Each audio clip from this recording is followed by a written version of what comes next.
I would say that the Marvel Cinematic Universe is the most successful film series ever made. You can dispute that if you want, but it's not that bold of a statement. Endgame was the highest grossing movie of all time, Black Panther was nominated for Best Picture, the critics seem to like them, the audiences generally like them, I like them. To me, they're some of the most impressive movies out there. When we look at this unprecedented success that they've been experiencing for over a decade now, it feels strange to say that throughout their history, Marvel has struggled quite a bit. I know, you wouldn't expect that. They've been one of the biggest names in comics, created some of the most iconic characters, even before the MCU. Their characters were the focus of some of the biggest superhero movies. Yet, they have experienced some major rises and falls. In 1996, they even filed for bankruptcy. I want to talk about that, along with some key fluctuations over the years, going all the way back to the beginning. In the late 1930s, comic books were really starting to get popular. Before Marvel even existed, in 1938, Action Comics #1 was published, first exposing the world to Superman. And of course, it was a big financial success, and it caused a lot of people to start looking at comic books as a business with some high potential. Well, about a year later, we have Martin Goodman, who was in the publishing business specializing in these pulp magazines. I always think of the movie Pulp Fiction when I hear that, but they were these cheap fictional stories printed on this low quality paper. It was a big thing at the time. Back to comics, there was this company called Funnies Inc. that represented some writers and artists of comic books. They approached Goodman with a proposal where essentially the talent from Funnies Inc. would create the comic and then hand it off to Goodman where he would print it and distribute it. Since it seemed like a promising industry, something that he might want to be a part of, Goodman agreed. The first comic that was published under this arrangement was none other than Marvel Comics #1, today considered to be the first ever Marvel comic. That is just awesome to look at. Can you imagine buying that for 10 cents? It notably featured the Human Torch and the Submariner, both of which went on to become flagship characters for Marvel. That first comic was such a success that it motivated Goodman to form a new company dedicated to comics called Timely Productions. You may have thought I was going to say Marvel there, but Martin Goodman, I questioned some of his marketing decisions. That first one was clearly branded under Marvel Comics, but they didn't consistently use that name until more than 20 years later. The company was initially called Timely Productions, later morphed into Atlas Publishing in the early 1950s. The comics were separately branded, typically without any clear indication of who made them. I'll pass over the specifics, but just know that despite starting with that massive Marvel Comics logo, the name wasn't too significant for them for the next couple of decades. Alright, on to their first rise. Their early success can be explained by, well, obviously getting into a growing industry and having cool characters, but possibly more than anything,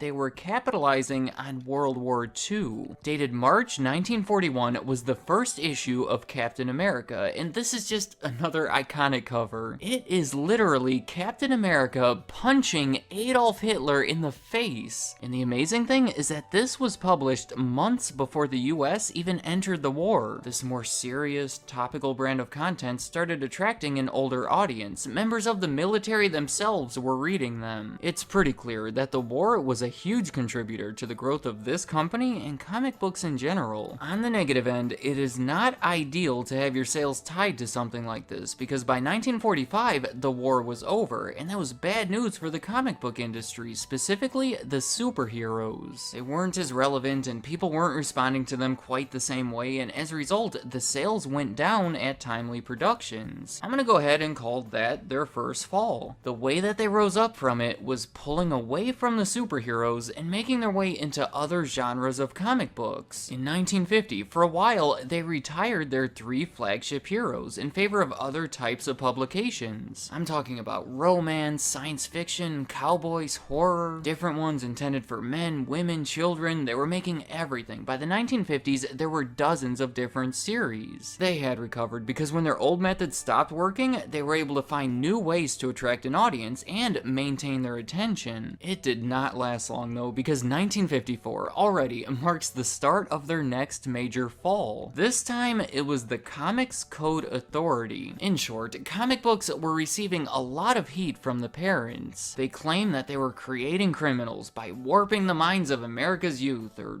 whatever, you know how it goes. The issue was, those parental groups also held some power. At the time, comic books were not sold at specialty stores. It was all grocery stores, bookstores and newsstands, places where parents shopped, and the comic books made up a small percentage of their sales. The parents would simply say, "I'm not going to shop at these places until they get rid of the comics," so they agreed. I'm sorry if I sound like I'm disrespecting the issue. I can understand their concern at the time. Some of these comics were excessive, but they were just going overboard with it. There were these public comic burnings. It even made its way into Congress. It was actually looking like the government may pass some kind of censorship laws, so to get in front of it, the comic book companies created the Comics Code Authority. Each comic that met their criteria would receive their stamp of approval, and as long as it had that stamp, the parents were fine with it, the stores could sell it, and everything was fine. It sounds like a solution, but it only hurt their sales even more, mostly because that criteria was strict. It altered the language, how the crimes were portrayed, how the people were drawn, and overall, it just made the comics so much more bland and boring. Many people were reading them for their edgy content, and as I said before, many of them weren't even kids. It's like if all of a sudden, every movie had to be G-rated, which would not be good for the industry. These stamps continued too. The criteria was loosened, but Marvel still had them on some of their comics through 2001. The comeback from this was because of Stan Lee. There were other people and other factors involved, but I like to think that Stan Lee was at the center of it. He had worked for Marvel almost from the beginning. He was hired as a teenager in their first year of business and soon promoted to editor. Then, in 1961, after 22 years with the company, along with artist Jack Kirby, he created the Fantastic Four. That first issue marked the beginning of a new era for the company and started to shape Marvel into what we know them as today. Unlike the standard at the time, Stan Lee's new characters were imperfect. They would argue, have internal struggles, and were somehow much more relatable. And over the next few years, he would introduce multiple others that fit that criteria. Spider-Man, the Incredible Hulk, X-Men a little later. This is when the Marvel Universe started to form, and finally, the comics were branded under that Marvel name. Amazingly, Stan Lee found a way to reattract the readers while conforming to the strict set of codes. Okay, there were some other minor fluctuations in their business throughout the 70s and 80s, but I want to skip ahead to their biggest one that occurred in the 1990s. In the early 90s, everything was seemingly better than ever. Sales were hitting all-time highs, but some of those numbers may have been a little deceptive. In the 1980s and early 1990s, for many people, comic books became less about reading them and more about collecting them. Comic book stores were popping up everywhere, and certain comics were being sold for hundreds or thousands of dollars. Now, collectibles can be dangerous because so often their value gets inflated, and once everyone figures that out, the bubble bursts, and that's not good for anybody. Let me tell you what happens. Marvel puts out a new comic that everyone thinks is going to be really valuable one day. So instead of one copy, I buy 5 copies, as does everyone else. And since everyone bought so many of them, well,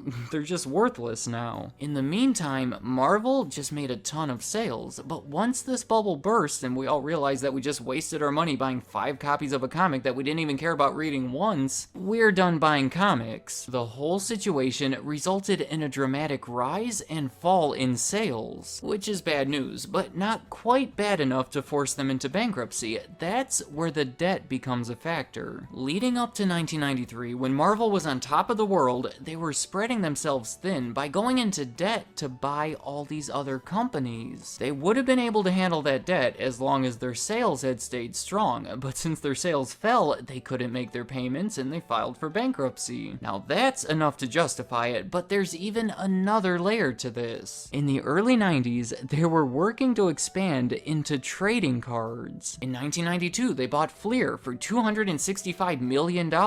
Trading cards are another industry that famously created a bubble that burst right around the same time. Maybe if they had bought into something else, they could have used those sales to power through, but you could see how these decisions just made things worse. Following the bankruptcy, there were new owners, but first I want to take a quick detour and talk about all the transfers of ownership that have happened with Marvel. I'll do it fast. Remember, in 1939, it was formed by Martin Goodman. He owned it until 1968, when it was bought by Perfect Film and Chemical Corporation, who quickly changed their name. In 1986, it was sold to a film company called New World Pictures, who didn't do much with it because they sold it to Andrews Group 2 years later. That's who owned it leading up to the bankruptcy. It was led by this guy, Ron Perlman, who tends to get a lot of the blame for their failure. Then, following the bankruptcy, bankruptcy in 1998, this company Toy Biz became the new owners and changed their name to Marvel. Strangely enough, Toy Biz was one of the companies that Marvel acquired preceding the bankruptcy. 5 years earlier, Marvel bought 46% of them in this big deal that included an extended licensing agreement for their toys. Alright, that was a lot, and I might as well just finish it because we all know where this is heading. In 2009, Marvel was acquired by Disney for around $4 billion in a deal that included both cash and stock. I have to think that their motivation behind this acquisition was the rights to the thousands of characters they would receive and the rights to make movies about them. Even before Disney was involved, it was looking like movies were going to be the future of Marvel. The way they were going about it was to make deals with the studios to sell them the rights to their characters. You know, the rights to Spider-Man went to Sony, and then the rights to X-Men and some others went to Fox. The issue with that was, superhero movies weren't nearly as big as they are today, and there wasn't much value in selling the movie rights. So the movies were making money, but due to the deals that were in place, Marvel was not seeing much of it. In 2005, they figured that it would be smarter to try to create their own studio, and that way they can keep all of their profits. That's when they took out a $525 million loan to create Marvel Studios. Soon after, they put out Iron Man, the first movie that they fully funded by themselves, and we all know what a huge success it was. The following year, Disney bought Marvel, and together they've done something special in creating some of the coolest, most financially successful movies of all time. So, for the final and most dramatic rise and fall, the fall was from the bubble bursting in the comic book and trading card industries, along with excessive debt, and the rise, I think we can say, is from their transition into films and the involvement of Disney. Let me know in the comments,